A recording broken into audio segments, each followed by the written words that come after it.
at a third to a fourth the price. Light bulbs went off. I knew there was an opportunity here. This was a chance to really do something better than what Sun has done around open source and Linux. I called it Linux originally as a working name, and that was just because Linus, and the X has to be there. It's Unix. I mean, it's like a law. And what happened was that I initially thought that I can't call it Linux publicly because it's just too egotistical, and that was before I had a big ego, right? They thought they were taking a whole bunch of components and putting them around Linux. So they ended up calling the whole thing a Linux system, and somehow that term caught on, and the result is there are now 10 million people using this variant of the GNU system, the GNU/Linux operating system, and most of them don't know it. Some people advocate that it be described as GNU/Linux. I mean, what's your thought on that? Is that justified, or? Well, I think it's justified, but it's justified if you actually make a GNU distribution of Linux. The same way that I think that Red Hat Linux is fine, or SUSE Linux, or Debian Linux, because if you actually make your own distribution of Linux, you get to name the thing. But calling Linux in general GNU Linux, I think, is just ridiculous. I got involved in Fall '93 because I was sent a copy of the first CD-ROM commercial Linux distribution, which was called Yggdrasil. It was produced by Adam Richter. And I got a copy because I had been myself writing free software for a long time, since the early 80s. I was actually one of the early GNU contributors myself. And I was absolutely astonished. I was completely astonished because I'd been a software engineer for nearly 15 years at that point, and according to all the rules I knew about controlling complexity, keeping your project groups small, having closely managed objectives, Linux should have been a disaster, and it wasn't. Instead, it was something wonderful, and I was determined to figure out how they were getting away with that. In order for Linux to grow beyond the world of the computer programmer, it needed a use, an application that made it a must-have technology. That threshold was crossed with the development of a program that made complex websites possible. That program is the Apache web server. The killer app of Linux was undoubtedly the Apache web server. If you look at the history of Linux, the adoption curve of Linux and the adoption curve of the Internet exactly track each other. 1993, which was when the Apache web server project really got started, was also the beginnings of the popular ISP explosion, when the Internet first became a mass market commodity and the idea of web-based electronic commerce and mass communication became real. I think it was one of the first applications that caused people to go, wow, if I install Linux, I get some tangible benefit from doing so, right? I mean, clearly there were a lot of interesting applications on Linux at the time, this being maybe 2 or 3 years ago when this thing really started to take off. But there wasn't a driving, you could almost say business case for someone to use Linux versus using NT until, I think, Apache. And a lot of the things that plugged into Apache and enhanced Apache. I mean, when you went to go out and build a server farm, it was much more cost-effective, real dollar terms, to build it on Linux and Apache than it was to build it on IIS and NT, even if it meant that you had to spend a little bit of money to train your staff to learn how to use that or to find people who were knowledgeable. But the good news was that that knowledge wasn't very expensive because there are all these college students out there who had been using Linux for a long time and were very familiar with it. If you look at the trend curves in web servers, Apache has steadily been gaining in market share ever since. It's up to something like 66% now. It's steadily clobbered all of the closed source competition. And that's because it's more reliable, it's more flexible, it's more extensible. It does what webmasters actually need. And the combination of Apache and Linux found its way into a great many commercial shops. Essentially, Apache became the application that motivated internet service providers and e-commerce companies to choose Linux over Microsoft's Windows.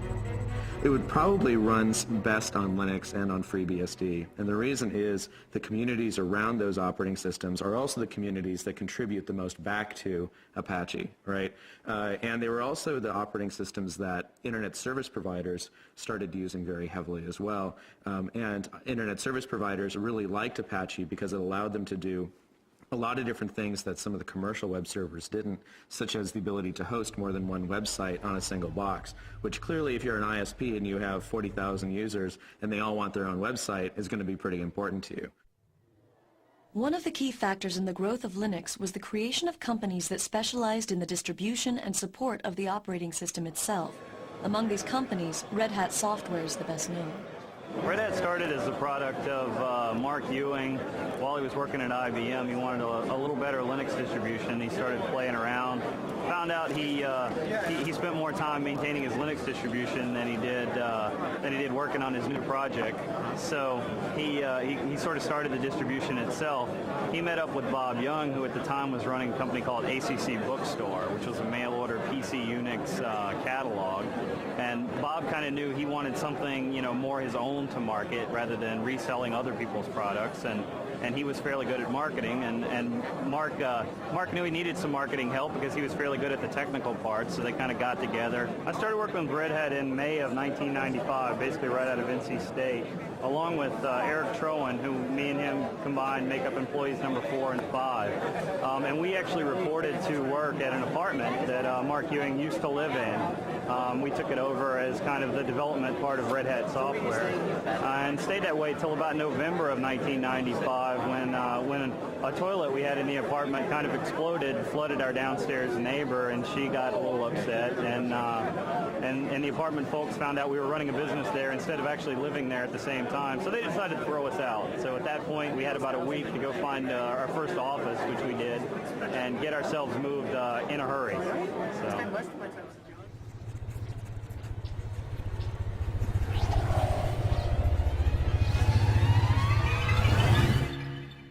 We started going in, again, 95 or so to the venture capital firms, saying, there's something happening here. There's a great business opportunity to build the next Sun for open source. Well, the venture capitalists looked at this and said, gee, you're selling systems, the software is free, this is kind of scary. We're not sure that we want to put money in. And by the way, we funded other systems companies, and it hasn't really panned out. We're scared. I came to the U.S. about 3 years ago, and the reason really was that I'd been spending like 6 or 7 years at Helsinki University and decided that it was time to see the real world and not just university life. Especially this area had a lot of the most interesting work being done. So I just decided that let's try to move halfway across the world and give this a try, and it's turned out pretty well. Do you see this as temporary or long-term? Well, we saw it as temporary at first, and I think it's certainly looking like it's turning long-term. Our youngest daughter is both a U.S. and a Finnish citizen because she was born here, and the older one is speaking both Swedish and English, so.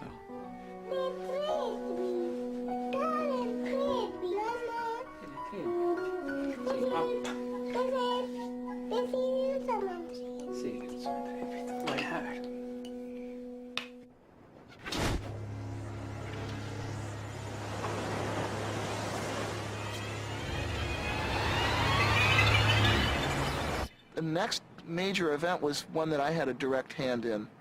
I wrote a paper called The Cathedral and the Bazaar, which was my observations, my anthropological analysis of what it was that made the open source world work. We didn't call it that then. We're still using the term free software primarily. So it was my observation of what made the free software world work and why we were able to produce extremely high quality software in spite of constantly violating all of the standard rules of software engineering. In that paper, I was setting up a contrast between two different styles of development, two opposed styles of development. One, which is the conventional closed development style, which I called the cathedral style. In that one, you have tight specification of objectives, small project groups which are run in a fairly hierarchical, authoritarian manner, and you have long release intervals. On the other hand, what I identified as happening in the Linux world was a much more peer-to-peer decentralized market or bazaar-like style in which you have very short release intervals and constant solicitation of feedback from people who are formally outside the project. A very intense peer review process. And the startling thing was that the more I looked at this, the more it seemed that trading away all the supposed advantages of conventional closed development for that one single advantage of massive independent peer review actually seemed to win, actually seemed to get you good results. The reason Netscape is important is that they were the first large company to participate in open source. We had Cygnus providing support, but we didn't really have much business. And Netscape went to open source essentially as a way to fight Microsoft, which was giving away Internet Explorer, but not letting anyone else have the source code, not letting companies collaborate. Working as part of the sales force, I got a good idea of why people bought our software and what it took to make our software successful in the marketplace against competitive products. However, the problem was, we were seeing is that as time went on, our software was being competed against by other people's software, particularly Microsoft's. And as time went on, the price of our software had to drop because other people were giving their software away at no charge or at little charge. No, the real problem was that they feared that Microsoft would achieve a monopoly lock on the browser market, and they would then use that monopoly lock to pervert, actually, the HTTP and HTML standards that the web depends on. And once they had turned those standards into lock-in devices, they could then use that control to drive Netscape out of the server market, which is where it was making its real money. My concern was that as time went on, Netscape's business would be threatened by the fact that we didn't have enough people to do all the things we needed to do as a company in order to keep our software viable in the marketplace. The Netscape release happened in early 1998, and I was told later, I had no idea at the time, that it came about as a direct result of the right people having read The Cathedral and the Bazaar. The Cathedral and the Bazaar, the paper by Eric Raymond, was a significant influence on Netscape's decision to release source code. Came as a complete shock to me. I wasn't really ready for the thought that I was changing the world, even by accident. However, it was not by any means the only influence on that decision, and not necessarily the most important one when all is said and done. As I said, Netscape had already been talking about releasing source code for quite some time before anybody had ever heard of Eric's paper. Linux Congress in early 1997, which was the first place that I gave that paper. And one of the people who heard it was Tim O'Reilly of O'Reilly Associates. And he thought it was pretty intriguing. And he asked me to give it at his first Perl conference, which was later that year in fall of '97. And apparently what happened, I was told later, although I had no idea this was happening at the time, is that some people from Netscape actually heard the paper at the Perl conference and took those ideas back to Netscape, and they kind of lit a fire there. The role of my paper was essentially to make the internal case at Netscape, to make the business case for why Netscape should release its source code. The paper was called Netscape Source Code as Netscape Product. A strange title. Essentially, what the title meant was that, in my opinion, we needed to think of source code not just as something that was used in creating our products, but as something that was a product in its own right, something that customers might use, other people might use. I then looked at what the business models might be if we release source code for our products. How would we license them? How do we sell products in this environment? Then I looked at the competition, particularly Microsoft. What would they be likely to do if we release source code? Was there some way they could use our source code against us? I used Eric's paper as an example of how distributed development could work, how a company could develop software not just using their own people, but also working with people on the internet. And that's why I included a reference to Eric's paper in my paper. Once my paper was circulated, the people who read my paper would naturally enough find a reference to Eric's paper and read that as well. And who was involved in making that happen at Netscape? Primarily, the person who made the actual decision was Jim Barksdale. and this turned out to be important later, that our big win, the big score that gave us mainstream visibility and credibility with investors, came not because of bottom-up evangelism